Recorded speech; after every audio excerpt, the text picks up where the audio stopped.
जेव्हा आपल्याकडे इडलीचा कुकर नसतो इडली बनवण्यासाठी, पण आपली इच्छा खूप असते की मऊ अशी लुसलुशीत जाळीदार इडली आपल्याला बिना इडलीच्या कुकरशिवाय कशी बनवता येईल, तेव्हा ही रेसिपी तुम्ही नक्की ट्राय करू शकता।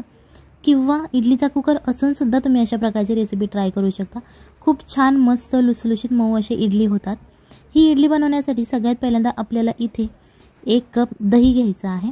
त्याच्यानंतर हे जे दही आहे ते आपल्याला छान असं फेटून घ्यायचं आहे, जेणेकरून यामध्ये ज्या गाठी आहेत त्या फुटल्या पाहिजेत आणि एकदम क्रीमी असं आपलं दही तयार झालं पाहिजे। त्याच्यानंतर यामध्ये आपल्याला 1 वाटी पाणी घालायचं आहे। पाणी जेव्हा आपण या दह्यामध्ये घालतो त्याच्यानंतर ते छान असं फेटून घ्यायचं आहे, जेणेकरून आपल्या इडली अशा फ्लफी अशा तयार होतात। त्यानंतर 1 चमचा तूप घालायचं किंवा तुम्ही ते तेल सुद्धा घालू शकता, जेणेकरून इडलीला असा मऊपणा येतो, इडली आपली ड्राय बनत नाही। जर तुम्ही यामध्ये तेल किंवा तूप घातलं नाही तर तुमच्या ड्राय अशा इडल्या तयार होतील।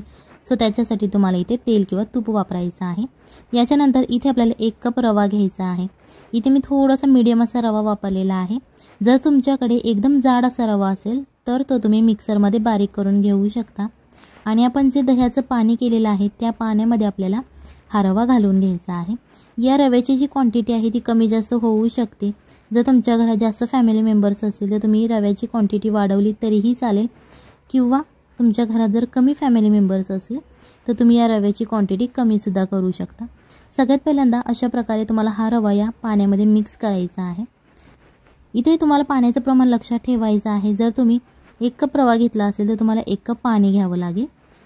पण तुम्हाला 1 कप पाणी केव्हा घ्यायचं आहे, जेव्हा तुमचा रवा एकदमच जाड असेल तेव्हा तुम्हाला घ्यायचा आहे।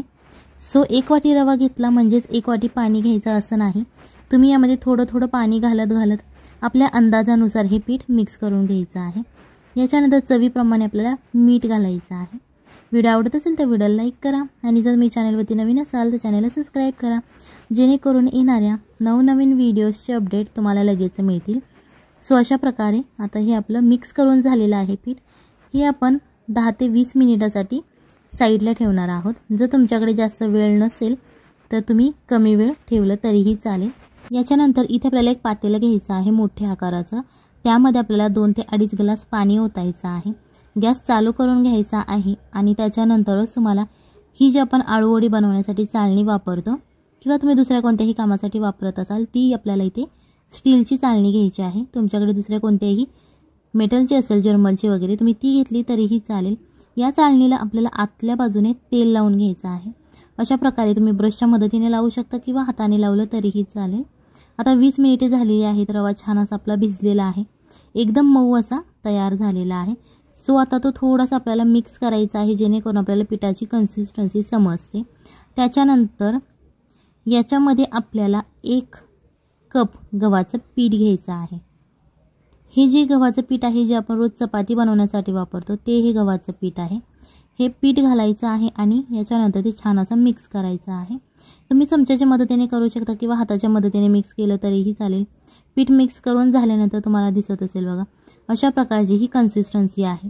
याच्यानंतर तुम्हाला अर्धा चमचा इनो घालायचा आहे, कारण इनो घातल्याने इडली छान अशी सॉफ्ट तयार होते। तुमच्याकडे इनो नसेल तुम्ही खायचा सोडा वापरला तरीही चालेल। आता हे जे भांडं आहे आपण ठेवलेला ही चाळणी, ती छान अशी गरम झाल्यानंतर त्याच्यामध्ये आपल्याला अशा प्रकारच्या मिनी इडल्या सुद्धा तुम्ही करू शकता। जर तुम्हाला मिनी इडल्या करायच्या नसेल, मोठी करायची असेल तर तुम्ही जास्त पीठ यामध्ये घातलं तरीही चालेल। इथे आपण सगळ्यात पहिल्यांदा मिनी इडल्या बनवणार आहोत, त्याच्यामुळेच इथे आपण छोट्या आकाराच्या इडल्या घातलेल्या आहेत। सो अशा प्रकारे या आपण आता मिनी इडल्या बनवून घेणार आहोत। आणि या जेव्हा मिनी इडल्या तयार होतील त्याच्यानंतर आपण ज्या मोठ्या रेग्युलरवाल्या इडल्या असतात त्या आपण यामध्ये बनवणार आहोत। लहान मुलांसाठी या मिनी इडल्या खूप छान असतात, त्यांना दिसायलाही खूप छान दिसतात त्या, आणि लहान मुले आवडीने खातात किंवा त्यांना अशा नवीन वस्तूंची म्हणजेच पदार्थांची खूप त्यांना आवड असते। नवीन एखादं इंटरेस्टिंग, दिसायला छान आणि चवीलाही छान असणारी गोष्टी त्यांना खूप आवडतात। सो तुम्ही ही रेसिपी एकदा नक्की घरी ट्राय करा, आपल्या फॅमिलीला खाऊ घाला आणि मग मला कमेंटमध्ये सांगा कशी झाली होती। अशा प्रकारे आपण जेवढे यामध्ये आकार आहे, जेवढी जागा आहे त्याप्रमाणे तुम्ही इडल्या घालू शकता। तुमच्या इच्छेनुसार आहे, कमी जास्त कसंही घालू शकता। जेव्हा आपल्या इडल्या शिजून होतात त्याच्यानंतर यावरचं झाकण काढायचं आहे, तुम्हाला दिसत असेल अशा प्रकारे तुम्ही टच करून बघू शकता की आपली इडली शिजली आहे की नाही। जेव्हा इडली शिजून जाते तेव्हा आपल्याला गॅस बंद करायचा आहे. ह्या ज्या इडल्या आहेत, आता तुम्हाला प्रश्न पडला असेल की या इडल्या आपण कशा काढायच्या. काढायला काहीच अवघड नाही, अजिबात त्या इडल्या तुटत सुद्धा नाहीत काढताना. अशा प्रकारे सॉफ्ट आणि स्पंजी अशा आपल्या इडल्या तयार होतात. ही रेसिपी एकदा नक्की घरी ट्राय करा. ही तुम्ही चटणीबरोबर खाऊ शकता किंवा अशीच कोरडी खाली फ्राय करून तरीही चालेल. अशा प्रकारे छोटंसं असं चमचा घ्यायचा आहे, तुम्ही उलथनं घेऊ शकता आणि त्या उलथण्याच्या मदतीने तुम्हाला या इडल्या काढून घ्यायच्या आहेत. या तुम्ही थंड झाल्यावर सुद्धा काढू शकता, गरम गरम काढल्या तरीही चालतील, काहीच प्रॉब्लेम नाही. फक्त थंड झाल्यानंतर काढा, जेणेकरून तुम्हाला ह्या इडल्या काढताना भाजणार नाही आणि छान अशा सुट्ट्या होतील. गरम गरम थोड्याफार त्या चिकटल्या जातील, कारण नेहमीच्या ज्या सुद्धा आपल्या इडल्या असतात त्या सुद्धा गरम गरम चिकटल्या जातात. सो अशा प्रकारे आज आपण ही एकदम छोटी मिनी इडली, एकदम पातळ अशी इडली बनवलेली आहे, कारण ही चवीला खूप छान लागते.